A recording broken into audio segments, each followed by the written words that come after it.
안녕하세요. 팔콘 트레이딩 멘토 에릭입니다. 이번 강의에서는 핍과 통화상 그리고 환율 표시 방법에 대해서 알아보겠습니다.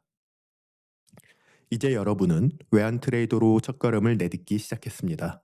따라서 비즈니스 오너가 자신이 판매하는 상품을 연구하듯이 여러분도 외환 시장에 거래하는 통화에 대해 잘 알아야 합니다.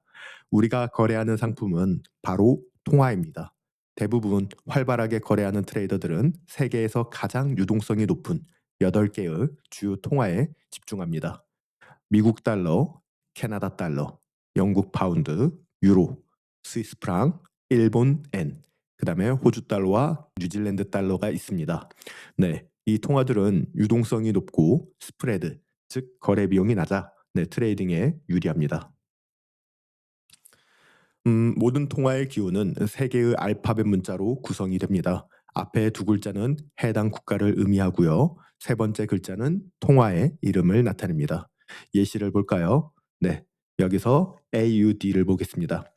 AU는 호주, 그 다음에 D는 달러를 의미합니다.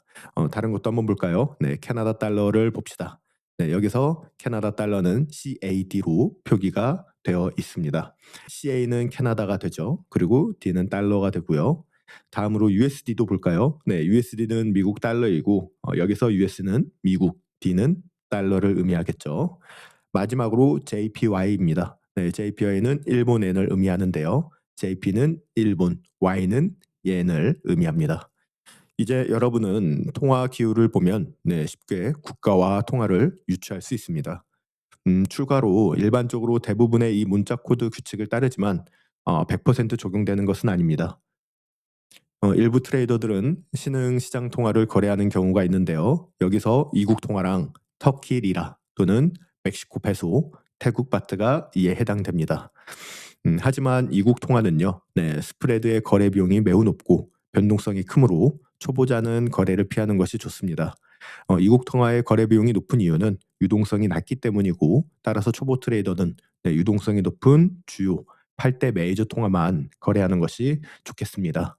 주요 통화는 거래량이 많고 유동성이 높아서 빠르게 매수 및 매도가 가능하기 때문에 그렇습니다. 이제 통화상의 개념을 볼 텐데요. 개별 통화는 단독으로 가치 평가가 불가능합니다. 따라서 한 통화의 가치를 정확하게 측정하려면 반드시 다른 통화와 비교를 해야 됩니다. 즉, 항상 다른 통화와 짝을 이루며 상대적인 가치가 결정이 됩니다. 그렇기 때문에 모든 통화는 통화상으로 제공이 됩니다. 여기서 통화상이란 한 통화의 가치를 다른 통화와 비교하여 표시한 것으로 두 개의 통화를 묶어 거래하는 방식입니다. 즉, 한 통화를 매수하는 동시에 다른 통화를 매도하는 거라고 볼 수 있겠죠.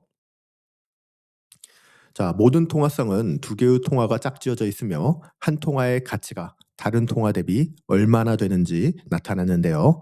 이 두 통화는요, 기준 통화와 견적 통화로 나누게 됩니다. 예를 들어 파운드 달러를 볼까요? 네, 영국 파운드의 가치를 미국 달러 대비 나타내고요. 파운드 달러 통화상은 또 케이블이라는 별칭으로 불리기도 합니다. 이는 19세기 중반에 위성이나 광섬유 기술이 등장하기 전까지 파운드와 미국 달러 간 환율 정보는 대서양을 가로지르는 해적 케이블을 통해 전송이 되었습니다. 그래서 이 통화상을 케이블이라는 별칭을 얻게 되었고요. 매수와 매도의 개념도 알아볼까요? 네, 파운드 달러 롱 포지션, 즉 매수 포지션에 대한 예시를 한번 봅시다. 예를 들어 파운드 달러를 매수하면 파운드 달러 롱 포지션이라고 합니다. 즉 파운드를 매수하고 달러를 매도하는 것이죠. 따라서 파운드에 대한 가치는 상승하고 달러의 가치가 하락하면 수익이 발생하게 됩니다. 반대로 파운드 달러 숏 포지션, 즉 매도 포지션에 대한 예시도 볼 건데요. 파운드 달러를 매도하면 파운드 달러를 숏 포지션이라고 하고요. 파운드를 매도하고 달러를 매수하는 것에 해당됩니다. 따라서 파운드에 대한 가치가 하락하고 달러에 대한 가치가 상승하면 수익이 발생하게 됩니다. 자, 그럼 이제 강세 불리시와 약세 개념도 알아볼까요? 트레이딩 용어로는 불리시는 강세장을 의미합니다. 네, 파운드 달러 강세장은 가격이 상승할 것으로 예상하는 것이고요. 반대로 베어리시는 약세장을 의미하고 파운드 달러 약세장은 가격이 하락할 것으로 예상을 합니다. 강세와 약세를 쉽게 기억하는 방법은요. 황소, 즉 불이죠. 네, 뿔로 위로 치켜 올려 공격하기 때문에 상승을 의미한다. 이렇게 이해하면 되겠고요. 곰, 베어는요. 발톱으로 아래를 내리쳐 공격하기 때문에 하락을 의미한다. 네, 이렇게 이해하면 좋을 것 같습니다. 자, 이제 외환 트레이딩에서 주문하는 방법을 간단하게 알아볼 텐데요. 실제 트레이딩을 할 때는 브로커와 트레이딩 플랫폼을 사용합니다. 브로커의 실행 소프트웨어가 매우 직관적으로 설계되어 있기 때문에 매우 간단하게 매수 또는 매도 버튼을 클릭하여 주문을 실행하면 됩니다. 트레이딩 소프트웨어가 통화상을 한 화면에 표시해 주기 때문에 트레이딩이 직관적으로 이루어지고요. 따라서 매수와 매도의 개념이 처음에는 헷갈릴 수 있지만 트레이딩 소프트웨어를 사용하면 쉽게 이해할 수 있으며 이후 진행되는 강의에서 실제 주문 입력 방법을 더 자세히 설명할 것이기 때문에 너무 걱정 안 하셔도 되겠습니다. 이제 외환시장에서 가장 많이 거래되는 주요 통화상을 여러분과 함께 살펴볼 텐데요. 세계 8대 통화상, 서로 조합되어 총 28개의 주요 통화상이 형성됩니다. 28개의 통화상 중에 미국 달러가 포함된 경우 메이저 통화상으로 불리고 미국 달러가 포함되지 않은 경우 마이너 또는 크로스 통화상이라고 불립니다. 이제 주요 통화상의 특징도 살펴볼게요. 호주 달러에 대한 별칭은 오지 달러로 광산, 자원 및 농산물 그리고 여러 가지 것들이 깊게 관련이 되었는데 여기서 광산 자원은 금속과 철광석이고요. 농산물은 소고기, 양모, 그다음에 밀과 관련이 되어 있습니다. 특히 중국 경제와 밀접한 관계로 중국 경제가 강하면 호주 달러가 강세를 보이기도 합니다. 자, 유로 달러의 별칭은 5입니다. 네, 세계에서 가장 많이 거래되는 통화상으로 유럽 연합과 미국의 경제 규모가 가장 크기 때문에 시장에서 많이 선호합니다. 높은 거래량과 낮은 거래 비용으로 안정적인 거래 환경을 제공하고 있고요. 유로 달러 별칭의 5는 유로가 도입된 1999년 광 케이블이 발전하면서 5로 명명되었습니다. 자, 그리고 영국 파운드에 대한 별칭은 케이블이에요. 네, 이 별칭은 과거 대서양을 가로지르는 해저 케이블로 환율 정보를 전송했는데 이때 케이블이라는 별명을 붙였습니다. 유로 달러와 비슷한 성격을 가졌고 높은 거래량과 낮은 거래 비용으로 안정적인 거래 환경을 제공하고 있습니다. 자, 다음으로는 이제 뉴질랜드 달러인데요. 뉴질랜드 달러의 별칭은 키위입니다. 네, 뉴질랜드 경제 및 농산물과 밀접한 관련이 있고요. 원자재 가격과 글로벌 경제 상황에 따라 움직임이 큽니다. 달러 캐나다의 별칭은 루니로 캐나다 경제는 원유, 목재, 천연가스와 밀접한 관계를 가집니다.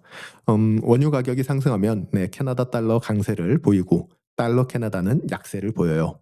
반대로 원유 가격이 하락하면 캐나다 달러는 약세를 보이고 달러 캐나다는 강세를 보입니다. 달러 프랑의 별칭은 스위시입니다. 네, 스위스 프랑은 글로벌 경제 위기 시 안전자산으로 분류가 되죠. 글로벌 경제 불확실성이 커지면 프랑의 가치가 상승하고 달러 프랑은 하락합니다. 반대로 경제가 안정되면 프랑의 가치는 하락하고 달러 프랑에 대한 가치가 상승합니다. 자, 마지막으로 이제 달러엔을 볼 텐데요. 네, 별칭은 이제 닌자인데요. 세계에서 두 번째로 많이 거래되는 통화상입니다. 일본의 초저금리 정책으로 인해 캐리 트레이드에서 많이 사용되고 있습니다. 특정 통화상을 집중적으로 마스터하는 것이 중요한 이유 살펴보는 시간을 가질 텐데요. 여러분이 하나 또는 두 개의 통화상에 집중하면 빠르게 실력을 향상할 수 있습니다. 그리고 특정 통화상의 가격 움직임의 세부적인 특징과 미묘한 패턴을 또 빠르게 익힐 수 있죠. 결과적으로 더욱 정밀한 트레이딩 전략을 개발할 수 있고요. 시장에서 일괄된 성과를 낼 가능성이 훨씬 더 높아집니다. 최상의 결과를 얻고 싶다면 한두 개의 통화상에 집중하여 깊이 연구하는 것도 좋습니다. 다양한 통화상을 얕게 다루기보다는 특정 통화상을 마스터하는 것이 더 효과적일 수 있겠죠. 커뮤니티에서 가장 많이 거래하는 3대 통화상은 유로, 파운드, 그다음에 호주 달러인데요. 이 통화상을 집중적으로 학습하는 것이 유리한 이유는요. 거래량이 많고 유동성이 높고 스프레드가 낮습니다. 그리고 대다수의 트레이더가 이 통화상을 거래하므로 분석 및 피드백 공유가 또 용이하고 시장 변동성이 적절하여 다양한 트레이딩 전략을 적용하기가 유리합니다. 따라서 처음 시작하는 트레이더는 한 개의 통화상을 집중적으로 연구하는 것이 좋고, 이후 경험이 쌓이면 두 개의 통화상으로 확장하는 것이 가능합니다. 이제 통화상의 구성 요소를 살펴보겠습니다. 통화상을 볼 때 우리는 한 통화의 가치를 다른 통화에 대해 비교하는 것입니다. 통화상이 서로 비교되어 거래 가능한 자산이 될 때 두 가지 구성 요소가 있습니다. 즉 기준 통화와 견적 통화입니다. 통화상에서 왼쪽에 위치한 통화가 항상 기준 통화이며, 이 예시에서는 유로가 되겠습니다. 그리고 오른쪽에 위치한 통화가 견적 통화이고, 여기서는 달러가 되겠죠. 자, 이 견적은 우리가 1달러로 몇 유로를 구매할 수 있는지, 또는 1유로를 구매하는데 얼마만큼의 달러가 필요한지를 나타냅니다. 기준 통화는 항상 가치가 1로 표시가 됩니다. 예를 들어 유로 달러 환율이 1.0930으로 표시가 된다면, 이는 1유로가 1.0930 달러와 동일하다는 의미입니다. 따라서 미국 달러를 가지고 있고 유로를 사들이고 싶다면 1유로 달러를 구매하는데 1.0930 달러가 필요하다라는 뜻이에요. 반대로 유로 달러를 가지고 있고 미국 달러를 사고 싶다면 1유로를 팔면 1.0930 달러를 받을 수 있습니다. 여기서 여러분이 유로 달러를 매수한다면 이는 기준 통화를 매수하고 동시에 견적 통화를 매도하는 것을 의미하겠습니다. 이 과정에서 유로 달러 환율이 1.0930에서 1.0935로 가격이 상승하면 이는 유로의 가치가 상승하고 달러의 가치가 하락함을 의미합니다. 반대로 여러분이 유로 달러를 매도한다면 이는 기준 통화를 매도하면서 동시에 견적 통화를 매수하는 것을 의미하겠죠. 이 과정에서 유로 달러 환율이 1.0930에서 1.0925로 하락하면 유로의 가치가 하락하고 달러의 가치가 상승됨을 의미합니다. 이처럼 통화상의 가격 변동은 항상 한 통화가 강세일 때 다른 통화는 약세임을 의미합니다. 자, 이제 핍에 대해서 알아봅시다. 핍은 외환시장에서 가격 변동을 측정하는 기본 단위입니다. 이는 외환시장에서 통화의 가치 변화폭을 나타내는 최소 단위로, 대부분의 통화상에서는 소수점 네 번째 자리, 즉 0.0001, 즉 1핍이 됩니다. 예시로 유로 달러를 보면요, 차트에서 1.1200에서 1.1205로 변동을 했다면 이것은 5핍이 상승한 것이고요. 대부분의 통화상에서 1핍은요, 소수점 네 번째 자리의 변화를 의미합니다. 다음 예시도 볼 텐데요. 일본 엔화를 볼게요. 일본 엔화는 예외 규칙이 존재하는데, 일본 엔 관련 통화상은 소수점 두 번째 자리 0.01에서 핍을 측정합니다. 즉 소수점 두 번째 자리 0.01이 1핍이라고 볼 수 있겠고, 달러 엔을 보면 110.50에서 110.60으로 변동하면 이는 10핍 상승을 의미하겠죠. 핍 단위는 거래 손익 계산의 필수적인 요소입니다. 그러니 여러분들이 반드시 기억할 필요가 있겠습니다. 이제 핍 가치 계산하는 방법을 간단하게 살펴봅시다. 트레이딩에서 핍 가치는 거래하는 랏 크기에 따라 결정이 됩니다. 1 스탠다드 랏은 이것은 10만 단위, 10만 달러 단위에서 1핍당 10달러에 해당되고요. 1 미니 랏은 1달러, 1 마이크로 랏은 0.1달러의 가치를 가지고 있습니다. 예를 들어 유로 달러를 1 스탠다드 랏으로 거래할 때 가격이 10핍 상승하면은 100달러에 대한 수익, 반대로 10핍 하락하면 100달러에 대한 손실을 발생하겠죠. 그렇다면 스탠다드 랏, 미니 랏, 마이크로 랏 중 어떤 것을 선택을 해야 될까요? 초보자라면은 마이크로 랏으로 시작하는 것이 좋습니다. 손실을 최소화하면서 시장을 익히고 그다음에 리스크를 줄일 수 있어요. 자, 경험이 쌓이면요, 점차 미니랏으로 거래 규모를 늘릴 수 있습니다. 중간 수준의 리스크를 감당할 수 있고 더 큰 수익을 기대할 수 있고요. 여러분들이 숙련된 그런 베테랑 트레이더라면 스탠다드 랏을 선택할 수 있습니다. 큰 변동성에도 대응할 수 있고 수익률을 극대화할 수 있습니다. 이처럼 트레이더는 자신의 자본 규모, 리스크 감당 능력, 그리고 트레이딩 전략에 따라 적절한 락 크기를 결정해야 됩니다. 네, 핍 가치를 정확히 이해하고 거래 규모를 조정하면 손익을 쉽게 계산하고 효과적으로 리스크 관리를 할 수 있어 안정적으로 트레이딩이 가능해집니다. 이제 여러분이 핍에 대해 완전히 이해하고 있는지 핍 퀴즈를 진행해 보겠습니다. 자, 먼저 첫 번째 예시를 볼까요? 네. 만약 유로 달러가 1.1153에서 1.1156으로 상승했다면 이것은 몇 핍이 움직였나요? 자, 여러분들이 빠르게 계산해 보시길 바랍니다. 자, 여러분 몇 핍이 움직였는지 계산이 되셨나요?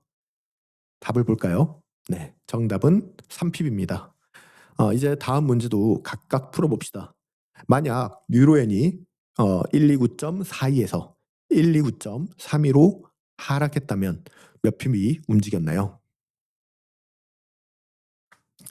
자, 문제의 답을 풀으셨을 겁니다. 정답은 10핍입니다. 자, 그 다음 문제도 각각 풀어볼까요? 네, 파운드 달러입니다. 네, 파운드 달러가 1.2575에서 1.2600으로 상승했다면 몇 핍이 움직였나요? 자, 그리고 그 다음 질문도 빠르게 볼까요? 네, 달러엔도 한번 봅시다. 114.35에서 114.23으로 네, 하락했다면 몇 핍이 움직였을까요? 각각의 정답을 한번 맞춰보세요. 자, 이제 정답을 확인해 볼까요? 네, 파운드 달러는 25핍, 그 다음에 달러에는 12핍이었습니다. 이것으로 여러분은 핍이 무엇이고 어떻게 계산하는지 정확하게 이해하셨을 겁니다. 자, 그럼 이제 다음으로 넘어가서 마이크로 핍에 대해서도 이야기를 해봅시다. 자, 마이크로 핍, 피펫 개념에 대해서 살펴볼까요? 대부분의 외환 브로커는 소수점 4자리, 즉 0.0001 또는 엔화페어의 경우에는 소수점 2자리 0.01까지 표시를 합니다. 하지만 일부 브로커는 더 높은 정밀도를 제공하기 위해 소수점 5자리까지 또는 엔화페어의 경우 소수점 3자리까지 표기하기도 합니다. 이 추가 자릿수는요, 마이크로핍 또는 10분의 1핍, 즉 0.1핍이라고도 하고요. 마이크로핍에 대한 예제를 한번 볼까요? 네, 파운드 달러가 1.25708일 때 다섯 번째 소수점 자리는 네, 8이죠. 이는 0.8핍을 의미합니다. 여기서 파운드 달러가 1.25708에서 1.25703으로 하락했다면 변화량은 0.5핍이 되겠습니다. 이는 마이크로핍 5개의 감소를 의미하겠습니다. 추가로 달러엔 통화상도 보겠습니다. 자, 엔화페어는 소수점 3자리까지 표시가 됩니다. 달러엔 124.343에서 114.347로 네, 상승했다면 변화량은 0.4핍입니다. 핍을 이해하는 것은 중요합니다. 네, 핍 계산 능력은 위험 관리 기초이기 때문이고 핍을 정확하게 측정하지 못하면 손실과 이익을 올바르게 평가할 수 없습니다. 자, 이제 여러분과 핵심 요점 정리를 한 번 더 볼 텐데요. 외환 거래는요, 네, 전 세계 8개 주요 통화를 중심으로 이루어집니다.